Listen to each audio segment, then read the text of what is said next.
মজিদের সূরা কাহফের 14 নম্বর আয়াতে এদের কাহিনীটা আল্লাহ তুলে ধরেছেন ওয়ারাবাতনা আলা কুলুবিহিম ইয কামু ফাকালু রাব্বুনা রাব্বুস সামাওয়াতি ওয়াল আরদি লান নাদ'ু মিন দুনিহি ইলাহা।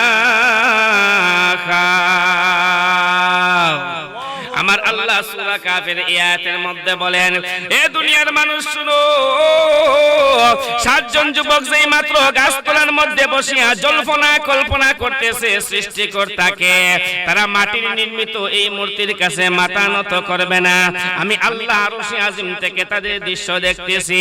আমি আল্লাহ এই 7 জনের ভিতরে এমন স্পৃহা বাড়ায়া দিলাম, এরে যুবক তোমাদের মনের কথাটা এবার প্রকাশ করো রে। 7 জন যুবকে কয়, আসমান যিনি সৃষ্টি করেছেন, জমিন যিনি সৃষ্টি করেছেন, পাহাড় পর্বত যিনি সৃষ্টি করেছেন, তিনি হইলেন একমাত্র আমাদের রব। আর জোরে পড়েন না সুবহানাল্লাহ। আমার আল্লাহ বলেন, তাদের মনের ভিতরে যখন এই বিশ্বাস আসলো, সঙ্গে সঙ্গে আমি আল্লাহ তাদের মনের ভিতরে ঈমানি স্পিরিট আর জজবা আরো দ্বিগুণে বাড়ায়া দিলাম। সুতরাং ঈমানের পথে আসলে ঈমান বৃদ্ধি পায়। ঈমান থেকে পিছনে থাকলে ঈমান আপনাকে পিছনে টানবে না। ঈমান থেকে যদি আপনি দূরে সরে থাকেন, তাহলে আপনার ভিতরে ঈমানের স্পৃহা আসবে না। নামাজে গেলে আপনার নামাজের প্রতি মন বাড়বে। আপনি যদি মসজিদে যান না, তাহলে নামাজের প্রতি মনের আকর্ষণ বাড়বে না। এরকম কেন? আপনি মসজিদে যান না। তো ঈমানের পথে আসতে হবে। ঈমানের পথে আসলে ধীরে ধীরে ঈমান বৃদ্ধি পাবে। 7 জন যুবক ওই জায়গায় বসে যখন এই সিদ্ধান্ত নিল যে আমাদের সৃষ্টিকর্তা একমাত্র একজন আল্লাহ, উনাকে ছাড়া আর কারো কাছে আমরা মাথা নত করব না, এই সিদ্ধান্ত যখন করলো, এই আলোচনা যখন করতেছে, এমন সময় হঠাৎ করে একজন গোয়েন্দা সে হাজির হয়ে গেছে। দেখে এই 7টা যুবক সরকারের আইন না মেনে ওই জায়গায় বসিয়া এমন একটা সিদ্ধান্ত নিছে যে মূর্তির কাছে মাথা নত করবে না, শরাবও পান করবে না, এমনকি বাদশার আনুগত্য করবে না। গোয়েন্দা গিয়ে খবর দিয়েছে ডাইরেক্ট বাদশার কাছে। বাদশা তাৎক্ষণিক পুলিশ পাঠাইয়া এদেরকে গ্রেফতার করে ডাইরেক্ট তার রাজ সিংহাসনে নিছে। সিংহাসনের মধ্যে নিয়ে তাদেরকে প্রশ্ন করছে, হে 7 জন যুবক, তোমরা যে মজলিস থেকে উঠে গেলে ব্যাপারটা কি? 7 জন যুবক এবার ডাক দিয়া কয়, বাদশা, আপনি যার কাছে মাথা নত করার কথা বলছেন, জীবন যদি চলিয়া যায়, মাথা যদি চলিয়া যায়, আমাদের প্রাণ যদি বিসর্জন দিতে হয় দিয়া দিব, কিন্তু তবুও মূর্তির কাছে আমরা মাথা নত করব না। আমাদের বিশ্বাস হয়ে গেছে আসমান জমিনের সৃষ্টিকর্তা একজন উপরে আছেন। একটু জোরে বলেন না তিনি কে? বাদশার পক্ষ থেকে আইন করা হইল, এরা যুবক, কেন তোমরা মূর্তির কাছে মাথা নত করবে না? আর কেন তোমরা শরাব পান করবে না? 7 জন যুবক কয়, আরে বাদশা, যে আল্লাহর উপরে ঈমান এনেছি, তিনি হইলেন হায়াত দাতা, তিনি হইলেন মওত দাতা, তিনি হইলেন আসমানেরও মালিক, তিনি হইলেন জমিনেরও মালিক। তিনি আমাদের হায়াত দান করেন, তিনি আমাদের মৃত্যু দান করেন। সেই আল্লাহর নির্দেশ পালন করার জন্য হারাম শরাব মুখের মধ্যে দেই নাই। সেই আল্লাহর নির্দেশ পালন করার জন্য মূর্তির কাছে মাথা নত করি নাই। বাদশার পক্ষ থেকে আলটিমেটাম দেওয়া হইল, যুবকরা রে, যদি আমার কাছে মাথা নত না করো, তাহলে তোমাদেরকে আমি মৃত্যুদণ্ড দিয়া দিব। 7 জন যুবক এবার কয় যে আল্লাহর উপরে ঈমান এনেছি, আমাদের কল্লা দ্বিখণ্ডিত হয়ে গেলেও কোশ্চেন কালেও ভিতর থেকে ঈমান বের করে দিব না। তাহলে দুনিয়ার সব দেয়া যায়, ভিতর থেকে ঈমান দেয়া যাবে? আজকে সবচেয়ে বেশি প্রশ্ন হইল ঈমানের প্রশ্ন। মানুষ কিন্তু দুনিয়ার লোভে পড়ে নিজের ঈমান বিক্রি করে ফেলে, ঠিক না বে ঠিক? 500 টাকার কাছে মানুষ তার ঈমান বিক্রি করে, 200 টাকার কাছে মানুষ ঈমান বিক্রি করে। তাই নবীজি বলছেন, কিয়ামতের পূর্বে এমন এক অবস্থা হবে, ইউসবিহুর রাজুলু মুমিনান ওয়া ইউমসি কাফিরা, সকালের ঈমানদার বিকালে বেঈমান হয়ে যায়।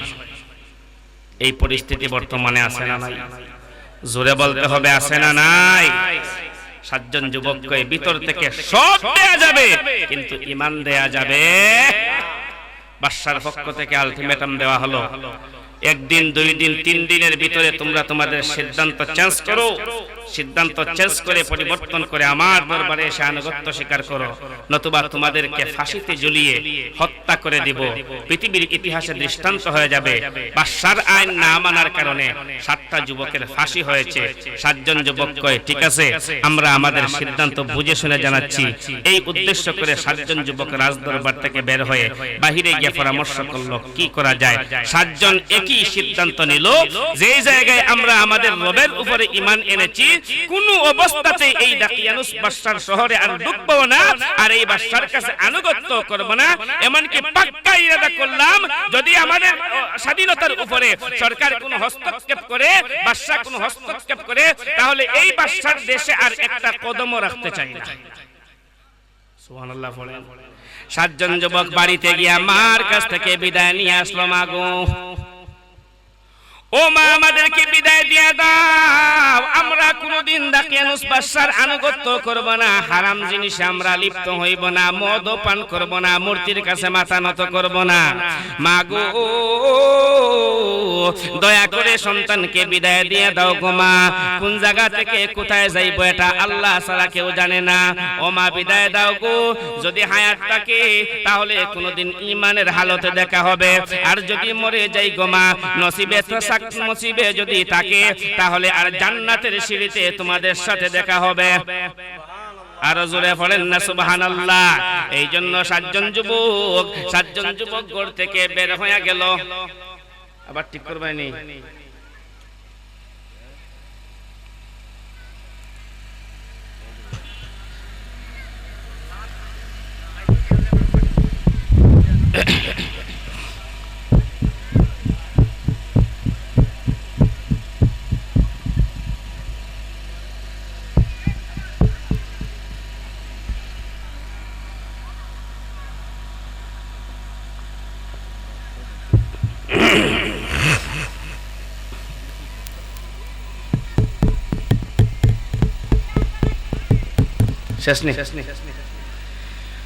আস্তাগফিরুল্লাহ আস্তাগফিরুল্লাহ আস্তাগফিরুল্লাহ ইন্নাল্লাহা গফুরুর রহিম। বয়ানের মাঝে মাঝে যদি বাধা পড়ে তাহলে ডিস্টার্ব হয়, ঠিক না বেটি?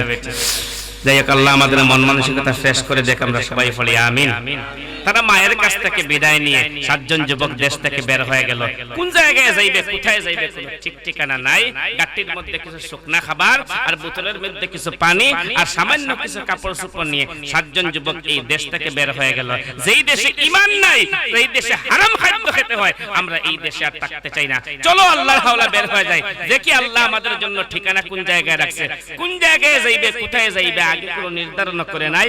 আল্লাহর হাওলা করে 7 জন যুবক যেই মাত্র রওনা দিছে, ও আল্লাহর আশ্চর্যজনক একটা বিষয়, পিছন দিক থেকে এই 7 জনের পিছনে একটা কুকুরও দাওয়া করছে।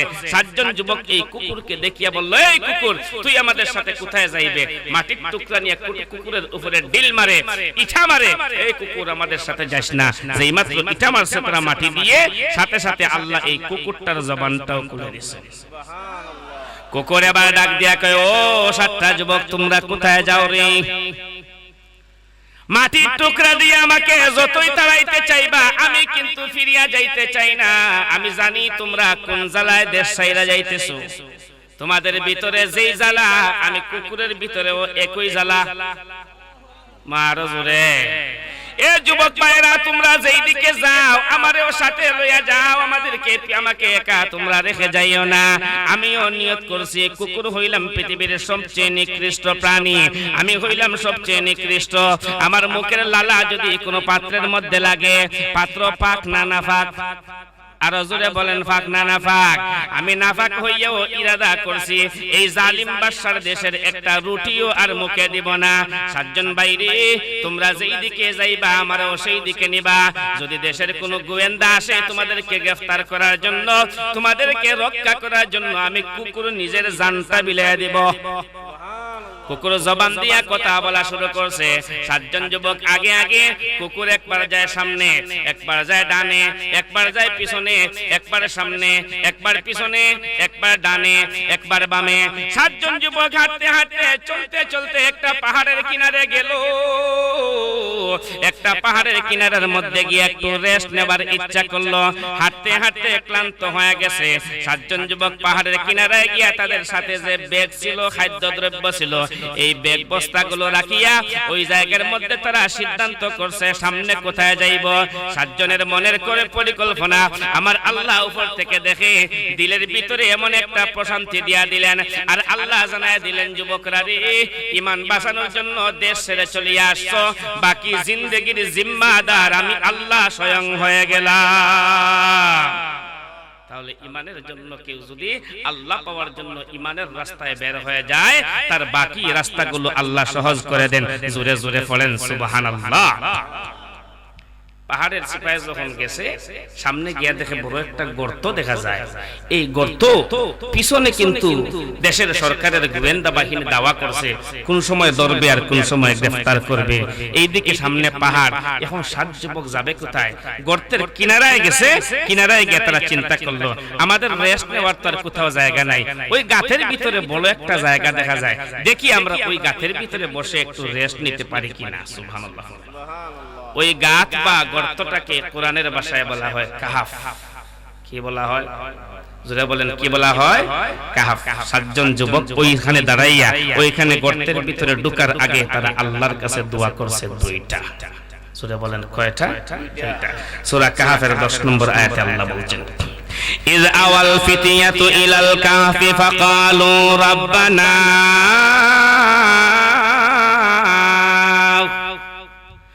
ربنا آتنا من لدنك رحمة وهيئ لنا من أمرنا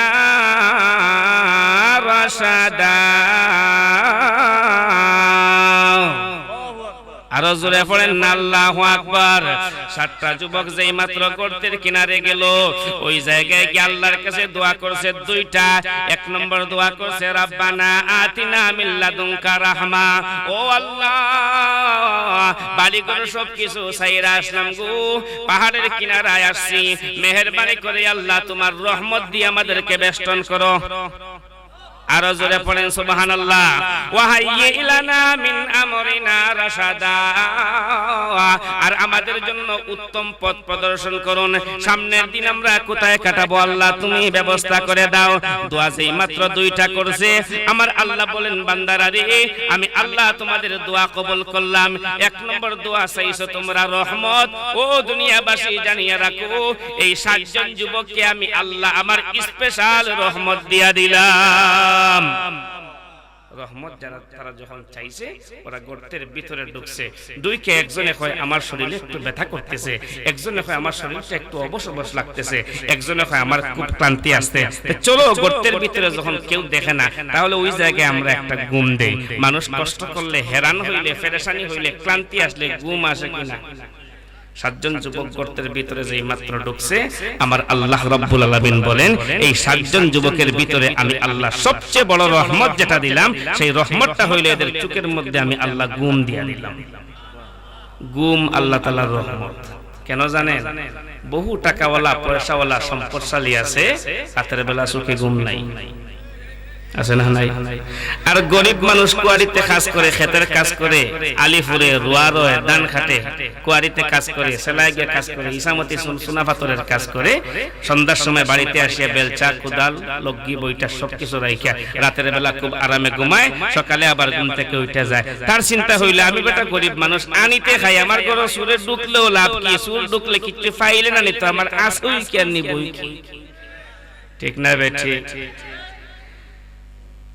আর ধনী যে বেটা, সে বেটা তো সম্পদের চিন্তায় ঘুম লাগে না রে। কোন সময় কোন সুর আসিয়া আমার ঘরটাকে, ঘরের ভিতরে সুর আসিয়া টাকা নিয়ে যায়, পয়সা নিয়ে যায়। এই জন্য আল্লাহ সাতজন যুবকরে সর্বপ্রথম যে জিনিসটা দান করলেন, সেইটা হলো আল্লাহ ঘুম নামক নিয়ামত দান করছেন। জোরে পড়েন সুবহানাল্লাহ। আমার আল্লাহ রাব্বুল আলামিন বলেন, সাতজন যুবকরে আমি আল্লাহ ঘুম দিয়া দিলাম। যেই মাত্র 7 জন যুবক গর্তের ভিতরে ঢুকছে, কুকুর একটা আছে, কুকুরটা গর্তের সম্মুখে দাঁড়াইয়া দুইটা পা সামনের দিকে দিয়ে এইভাবে দাঁড়াইছে। কুকুর জবান খুলিয়া কয়, 7 জন বন্ধুরে তোমরা গর্তের ভিতরে ঘুমাও, আমি নিরাপত্তা দেওয়ার জন্য গর্তের সম্মুখে দাঁড়াইয়া আছি। যদি কোনো দুশমন আসিয়া তোমাদের উপরে হামলা করে, তাহলে আমি কুকুর তোমাদেরকে বাঁচানোর জন্য জীবন দিয়া দিব। সুবহানাল্লাহ।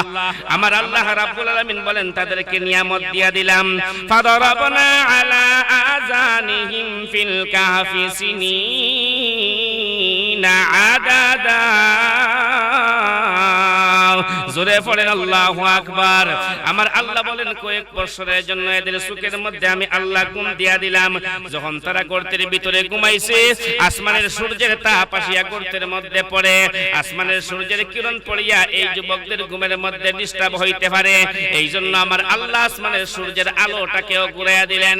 ওয়া তারাশ শামসা ইযা তালাআত তাজাওয়ারু আন কাফিহিম।